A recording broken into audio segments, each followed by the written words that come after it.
Okay, so this is the second part of the carrot cake recipe. We're going to do our cream cheese frosting. And again, remember what I said, we're going to actually be using coconut sugar. And I wanted you to see what coconut sugar looks like. So if you see that, it kind of looks, it's very brown. And it has kind of this real, I don't know, I guess a thicker texture would be the best way to say it. It's kind of dry. And it's not quite as sweet as regular sugar. So we're going to make sure that we, first of all, mix it up really well with our fat. And secondly, we're going to add a little extra just because it's not quite as sweet. So in my bowl, I have kind of some streaks of cream cheese, but I also have one whole stick of organic butter. And I've let it sit out and get soft because it's going to make it easier to get creamy really fast. Okay, so I'm going to start that. And what we're going to do is we're going to use these 3 8-ounce containers of cream cheese. I prefer organic cream cheese, but it's very expensive and not everybody wants to use it or can afford it. And if you don't really feel the need, then that's okay. Just try and get a really good brand. Philadelphia always, works well. And the reason that I'm making so much is because this is a 3-layer cake and we love the cream cheese frosting. So there's another recipe that uses 2 of the cream cheese and 1 stick of butter. It's up to you how much you want, but we really like a lot of frosting. So this is going to get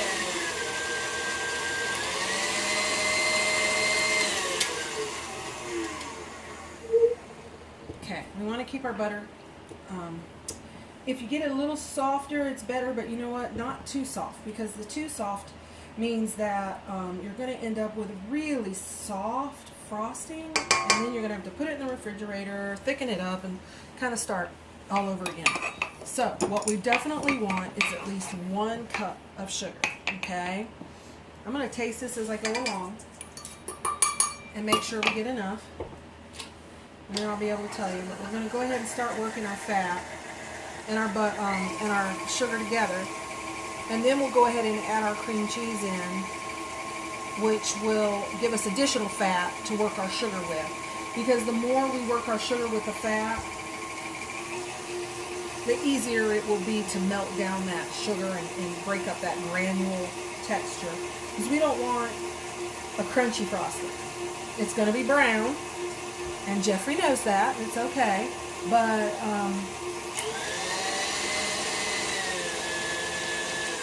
we don't want it crunchy. Okay. So, I see a little bit of butter still right here. As you can see, it's starting to kind of clump together. That's because it's working into the butter. The butter is actually working into the sugar.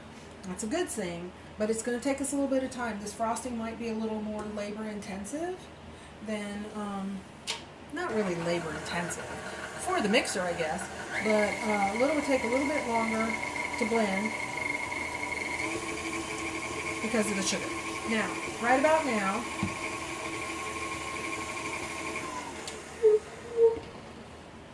you can see it's starting to really soften and get mixed up. Right about now, you can add about a teaspoon of vanilla. This is vanilla. Good vanilla. You don't want cheap vanilla flavoring. You want true good vanilla extract. And you only put a teaspoon because in the cake we put a tablespoon, and we needed that. It's going to be baked. But in the frosting, you don't want your vanilla alcohol to come through too much. You don't want that to be overpowering, and it can get that way. So you only want about a teaspoon of vanilla flavoring in your, or vanilla, not flavoring, real vanilla, in your frosting. Now it's starting to get nice and creamy. This is awesome. Normally you do not want to over mix or whip your frosting. If you're trying to make a cake where you're going to have a perfect frosting and it's a regular frosting, not cream cheese, you want to make sure you don't whip too much air into it, because it makes it very difficult to spread it nice and smooth, and you'll get lots of air bubbles. With this, we're not really worried about that, but we still don't want to go overboard on whipping it. Okay, so we're going to start by adding some of this cream cheese in. I'm going to mix that a little.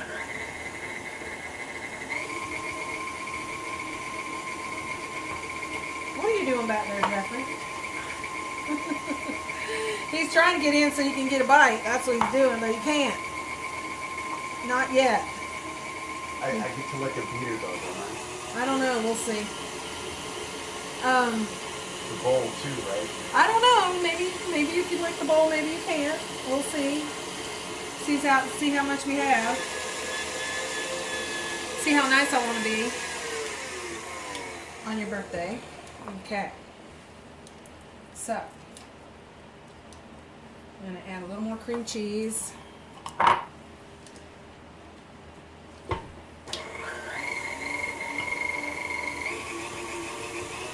Got this on medium, maybe medium high.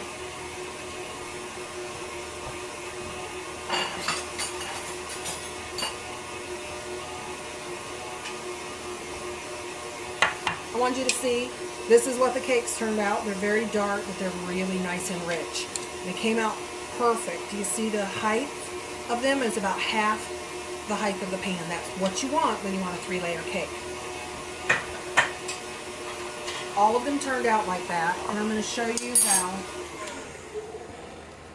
to get them out of the pan as well while this frosting is taking its time and working. Let's see where we're at and what it tastes like. Come here, Jeff. I think we're going to need a little more sugar. Okay. Definitely more sugar. Very good. We're going to add a half a cup. And because cream cheese, remember, this is whole fat cream cheese. Never use that 3% Neuchâtel. You can use it if you really want to, but I would never use it because you're not going to get a good flavor. And whenever you lose or drop the fat in something, you've lost some nutritional value, and they usually replace it with some sort of filler, which is not good for us. And the truth is, if you look into any of the research on diabetes, it is not fat that causes a problem. It's the bad fats that cause a problem. And this, using whole fat cottage cheese, whole fat milk, whole fat cream cheese, that's where you can get some of your good fats. Also, by using the oil that I used in the cake, it's again, it was a good high oleic safflower, avocado, and coconut oil blend. We also use a lot of olive oil in our home, but we don't use extra virgin olive oil for cooking because the high heat will actually damage the oil, and it will cause it to be a refined hydrogenated oil, and you don't want that in your diet. Ooh, that's starting to really be good. So this is completely cool to the touch. I have absolutely no problems with it. And I am going to, Jeffrey, would you hand me that plate over there, please? This is just a simple basic plate. I have a lot of fancy stuff, but we're not fancy right now today. I'm going to take a knife.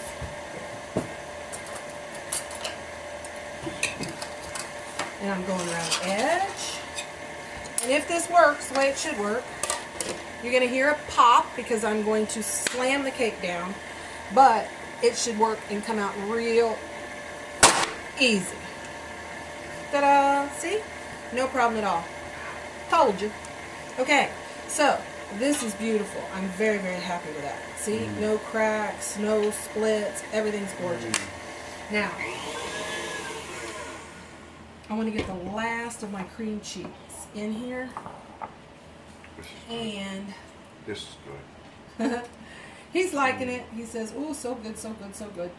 And he's very happy because he gets to eat as much as he wants. First of all, I used a really delicious and nutty flavored flour, the corn flour that I told you about, and that is actually still has a lot of nutrients and minerals in it. It has not been highly processed. It is considered a whole grain. It just has a tiny bit of the germ removed, and that is mostly for shelf stableness.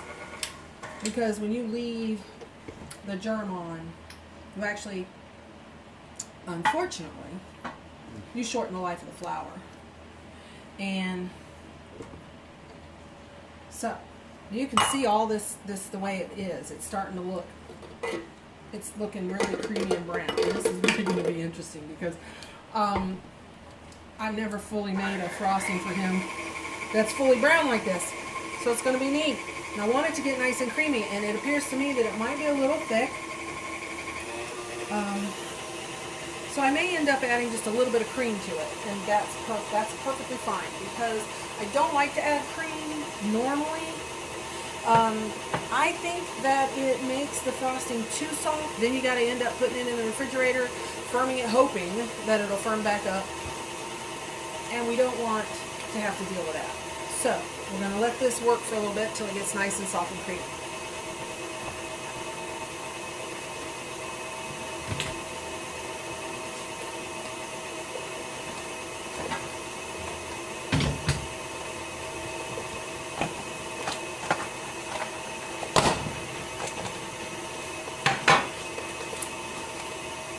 Okay, the other trick, I just did another one, another cake layer. You heard me popping it. The other thing that I want to show you is, or teach you is, when you do a cake at home and you want it to have as professional a look as possible, turn your cake upside down. See how I've got it? It's not turned right side up. It's actually turned upside down, and that's the flattest way. That's the best or flattest side of the cake. So,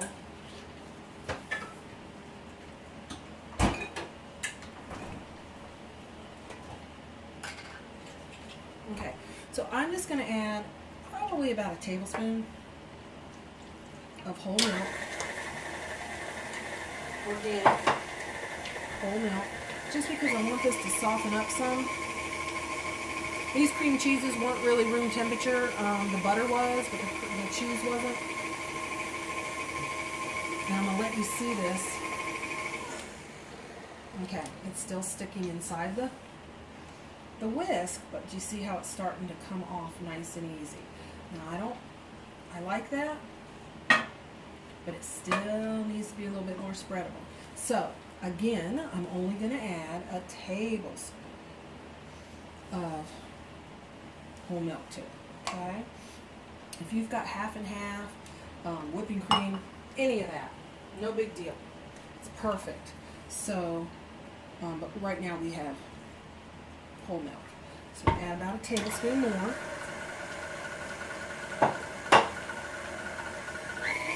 Oh, it's starting to look beautiful. You know what this looks like?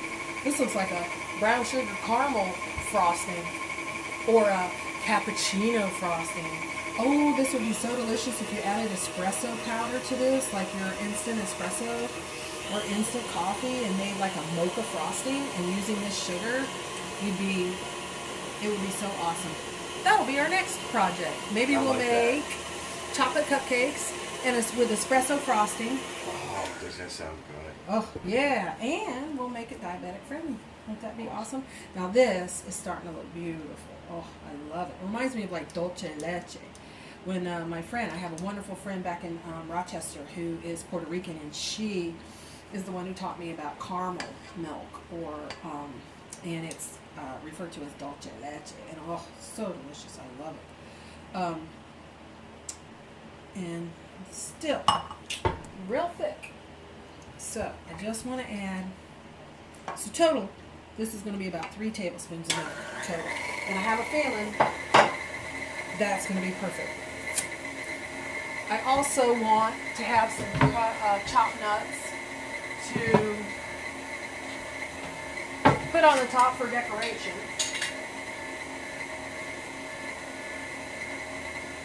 So I got those, and we'll have those.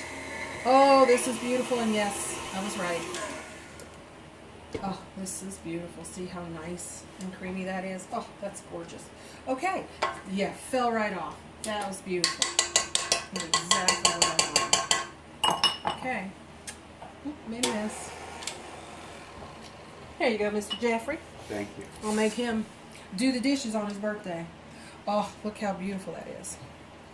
And spreadable. And I think that's against the law. And we have plenty to put on our cake and to fill. Now we're filling the very center Jeff, would you mind pulling that out down there? There on the left side is my little baking box. I keep everything together. So I have my little baking box, has all my little baking utensils in it. And there should be a spatula, a cake spatula, which is right here. Awesome. So the trick to not overdoing it is to kind of, and squishing the frosting all out, is to keep the majority of it in the center and actually work out from there and have a smaller amount at the edge. Now, I don't have my cake stand that swivels around because you probably don't have one either.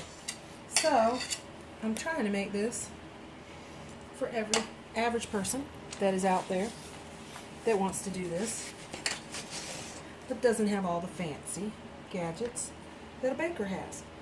Okay, so there's my second layer, and as you can see, it's nice and flat again. Okay, I'm going to get this out. I do want to save some for the outside though, so I do want to not go overboard. And we start again, we start in the center, and we can turn our cake around. A little more. Don't want to be stingy. It's going to be such an interesting, pretty cake. And again, reminiscent of what an espresso frosting would look like. Oh, goodness. Or a caramelized dulce leche. Oh, how awesome would that be? Okay. Now, we're going to do this again, and I'll show you what I'm doing. I'm just using a paper plate to pop it out with. And, of course, the one that I wanted to show you decided that it wanted to be touchy. That's okay. Oh, it was just a couple of raisins that wanted to be touchy. So, this is easy because all I do then is take this paper plate, which is so flexible, and slide it right on top. Do you see that? And I have this little tiny spot right here, but that's okay because the cake is so easy to fix. We're going to fix that. It's not a big deal. But we're going to make sure that we get all of our frosting on here, like I said, in the center. And I should have plenty, it looks like, to do my outside. It's a little bit down in the bottom that I want to get worked in. Okay. So, we're going to work out from the center again. Continue the same way. If you're really trying to be fancy and you're really trying to do it right, you want to stick your cake in the refrigerator or the freezer. Some people like it in the refrigerator, some people like it in the freezer. I'm not a fancy decorator. I've done a lot of decorating in my life when I had my bakery, but I never was one of those people that was able to make, giant castles or fantastic, amazing creations. Maybe I just didn't have the interest in them, but You did some really cute stuff. I did some fun stuff, but mostly I'm interested in how delicious the cakes are. Which That's is most important. probably, yeah, well, for me it is. Me too. So, okay, so if you see what I'm doing, I'm actually grabbing this spatula. I'm using the inside of the spatula. I'm grabbing up a fat amount, and then I'm applying it to the side of the cake. And it's okay if it's too much because you want to cover that side of the cake, and you want to have plenty to work with so that you can fill any flaws. It's going to start to build up on the top, and that's good. Continue that same way all the way around the cake. Okay? You go back and you fix everything in the end. Okay? And you're going to get down to where you're going to need your spatula to help you. And again, a big blob inside of your spatula, apply it to the cake. Don't worry about how fabulous it looks right now. Just worry about making sure that you meet the other side where you stopped. And again, it'll pile up on top, and that's okay. And at this point, I think it's important to point something out. What is It's important for you beater lickers, for those of you who don't know, you see this particular kind of beater. This is not an easy beater to get all the good stuff out of. There's a lot of different spokes in there. So don't be afraid to use your pinky to get in there and get the good stuff. This is for you birthday boys. There's a lot of good frosting in there that you do not want to go to waste because you only get this shot once a year. Don't you want to show them how you licked it with your tongue? I did do that, and I got to let. But like I said, there's all that good stuff. See how it's all caught up there in that middle. So for you birthday boys, once a year you get to do this, you take advantage of it. I'm not done yet. Okay, so we're going to fill in any little holes at the top because we want a lot of frosting. Because what we're going to do is we're going to take frosting off. Okay. So I'm going to take this and I'm at an angle. You see how I just gathered a smidgen? I'm at an angle, but I have it upright. Let me see if I can show you. I'm left-handed, so it's hard. Maybe Jeff can grab, if he could stop eating the frosting. Maybe Jeff can grab the phone carefully without jiggling it too much. Must clean my hands. And you know what? Try and come over on this side because I'm left-handed. Grab the phone. Yeah. The phone. That's going to fall, Jeff. Grab the phone. All right. Okay. The camera's on this side, so your fingers aren't going to be seen. Okay. So, is it possible, can you see okay here? You know, you're creating a shadow. Okay. Where's the best way? There, that's good. Okay. Can you see? Mm-hmm. Or did I create a shadow? Nope, we can see. Okay. It's a little Just awkward trying to get doing that this, edge. but I want you to understand, I'm not doing this flat. I'm doing it at an angle. And then I'm gradually going around the cakes upright. And I missed a spot there, so I go back. I'm not trying to teach you how to frost a cake right now. That could be another class. But right now, I'm just trying to help you get a nice, smooth, somewhat attractive look to your cake. Okay. Clean off your spatula. Go back. Keep your spatula upright and at an angle. Now, you see how I'm creating a smoother surface. Okay, down here, I missed some, so I want to fill all that in. Okay, it's hard. I'm doing it kind of awkward, but again, I'm left-handed. I want to make sure you see what I did. So we're going to fill this in, and I see one more spot right here. Now, see, with this much frosting, if I wouldn't have made what I did, we wouldn't have had enough. Okay, all right. So let's clean the spatula off again. Go back to where we started. Again, make a nice smooth sweep. Grab that. Put a little more pressure as you're moving.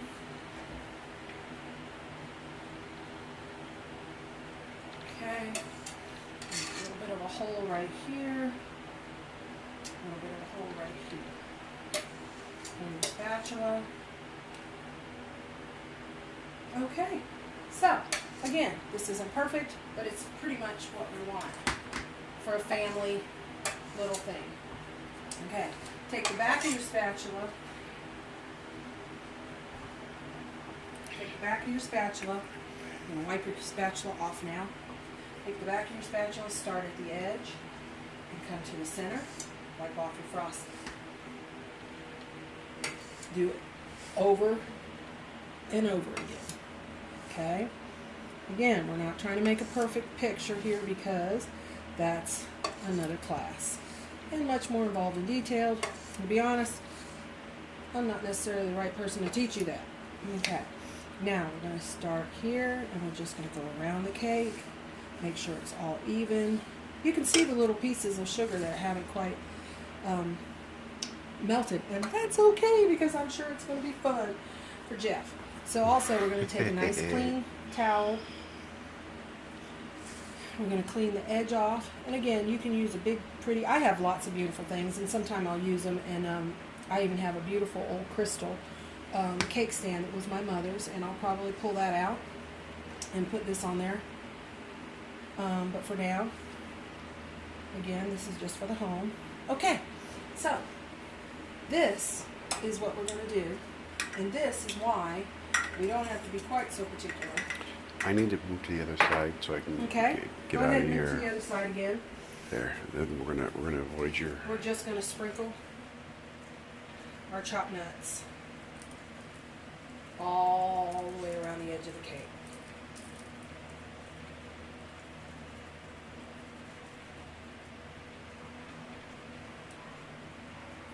Some people like this look, and that's where they leave it in kind of a holy area in the center. But I think I'm going to fill in the center. Okay. Voila! You have a diabetic-friendly carrot cake made with coconut sugar, and the icing and frosting is also made with coconut sugar. Thank you very much. This is Charlene at Cherry Pie Lady 7 Kitchen. Have a great day and enjoy. You know